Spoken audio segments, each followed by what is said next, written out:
Vista panoràmica del recinte del Kremlin des de la plaça Borovitskaya, amb l'estàtua de bronze de 16 metres d'altura de Vladimir el Gran. La Torre de la Trinitat de les muralles del Kremlin. L'edifici de l'Arsenal de color groc. La Torre Borovitskaya i a la dreta al fons la Torre de l'Aljub, el dipòsit d'aigua. Per sobre de l'edifici groc de l'Arsenal treuen al cap les cúpules dorades de les catedrals del Kremlin. A l'esquerra, la capella de Nikolai Morsaïsky, la casa Pashkov d'estil neoclàssic.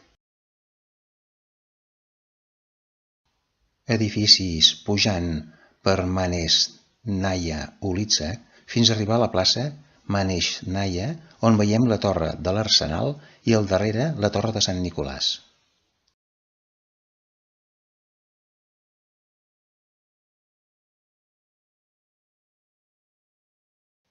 L'edifici del Museu d'Història de la plaça Roja.